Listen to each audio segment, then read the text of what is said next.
This Nikon ZR is probably the best video camera you could possibly get. The best bang for your bucks, $2,000, and this thing can shoot like the expensive red Komodo and has some of the best video quality and features that other cameras don't have, like the 32-bit audio and the massive display and so much more. It's one of my favorite camera and it's going to be the best for a long time. And if you're new to the camera, I'm going to share with you guys all the features that you need to know and change so that way you get the best video quality you could possibly get. Check this out. What's up guys, Ming from Camera to Freedom. If you guys use your camera to take photos and videos and make YouTube content so that you can live a life of freedom like how I'm doing, hit that like and subscribe and let's go. Just a quick note, you can take photos with this camera. It takes amazing photos. It is the same sensor as the Nikon Z6 III, but it's not really meant for photos, but you can do it if you need it in a crunch. I've been using Nikon since day one, since D70 25 years ago, and I've just been using all of their Nikon cameras. And their video, they came last. And I had to shift over to Lumix cameras and other brands for video, but then all of a sudden with the Nikon Z products, Nikon has become one of my favorite video cameras ever. I love the way it looks. I love the color. I love the way it's intuitive. Everything about it, I absolutely love it. So the features that you need to change, if you're a Nikon Z6, Z8, Z9 and other Z camera user and you want to check out the Nikon ZR, it's similar, but there's so much difference also that you need to know. First off, the external button layout. It is kind of neat. You do have that notch for photos and video like the other Nikon Z cameras. And I do love the fact that there is a record button on top and a record button in the front, because I also shoot with multiple cameras. Today I'm shooting a wedding and I have 4 video cameras and I need features that helps me see my cameras that it's still working. So one of them is that it has a red light that turns on when you're recording, which is great because from a distance, I could see my camera, still red light is on and it's good to go. Because I have in the past with cameras that don't have a red light, thinking that the camera's doing fine, but when I go over there, battery's dead or something. The red light feature is absolutely amazing. This Nikon ZR is compatible with Atomos. So I do have an Atomos Ninja V that I use, and that way you could record to an SSD drive in case you need to have some kind of redundancy, because Nikon ZR only has slot for CF Express card and a micro SD card, and Nikon ZR doesn't have the technology to duplicate your videos in case the shoot that you're doing is super important and you need it backed up. The Nikon ZR does charge with a USB-C, so I do have something cool like this ZGCINE battery handle. It mounts to the bottom and it's got a USB-C cable and you could keep it plugged in and your camera now will last all day. It's such a cool thing. And you could even put a little NP battery on top. I have a little NP battery adapter also. Plug it in and that way your just camera lasts forever. So I do love the fact that it will charge and work with USB-C. Some cameras can do it, some cannot. This camera is just a square rectangle, so having this little small rig cage is beneficial because it gives you a handle that you could hold on to. Without this, it's a tiny handle that you can't get a full grip on. So, but with this, you could be comfortable with it. So I do recommend getting like a cage like this so that way you could comfortably hold your camera and protect it. Because, you know, if you fall, I have dropped cameras before, this will protect your camera. So I definitely recommend that. First thing that you should change are the 3 buttons on top of the camera. It doesn't have a lot of buttons, so it's kind of limited, so you have to pick the very best feature that you feel like you're going to change a lot of the times. And of course, this is opinion based. Yours might be different from mine, but what I find myself changing all the time that I need the option available right away, right? So first off, on how to change the 3 buttons on top, you go to the menu, hold down the 3 lines, and that's how you go inside the menu. And when you go inside, go all the way down to custom settings menu, all the way down to G, video. And then when you go to the right, and you go to G2, custom controls. And this is where you could change all your button layouts. So the first one that I have is on number F1 is display. 2 reasons why. My second display shows the waveform, and to have the waveform appear on the screen, I'm going to show you how to bring up that waveform. A lot of Nikon users don't realize that this Nikon has a waveform. It's kind of hidden. On menu, G2, G19, brightness information display. It's his histogram, WF, set. You can do large or standard. I pick large. Okay, go to custom monitor shooting display, G21 next. Second display will show the waveform and you set it, scroll down and make sure the waveform is checked off.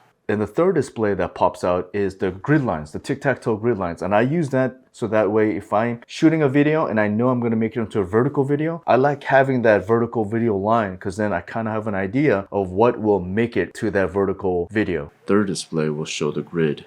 There's a grid type, 3x3. I changed number 2 to ISO. The front dial controls aperture, back dial controls the shutter, but I want to be able to control the ISO accordingly. F3. So this is very interesting. I changed the F3 button to AF on, autofocus on. Normally with our other Z cameras, you could hold down the shutter halfway and it'll force the camera to focus on something. I need that. I have a habit of using that because with your camera, sometimes when you move around too much, it doesn't really focus when you want it to. Sometimes it's slow. I catch myself forcing it to hurry up, focus, so I could get my shot and move on. You could, of course, tap the back of the screen and it'll focus onto something. I'm telling you, you're gonna catch yourself for some weird reason. 99.9% of the time, it's doing great, automatically focusing onto things. And that's what makes it so great on having it on a gimbal. It's one of my favorite cameras, and this lens setup to have it on a gimbal because it's so light. But sometimes it's not doing anything. It's not responding, it's not focusing. So by having that F3 button into an autofocus on, it'll force it to focus for that 1% chance that it's not doing anything, and then you can continue on the shoot. Here's how to set up a white balance on your Nikon ZR. So when you click on the I menu, the 3 lines, it'll also appear on your information menu. So when you go into it, click on it all the way to the right to pre, push down on the joystick, select any of the D preset button, and then find something that's white or gray. Push down the joystick button, boom.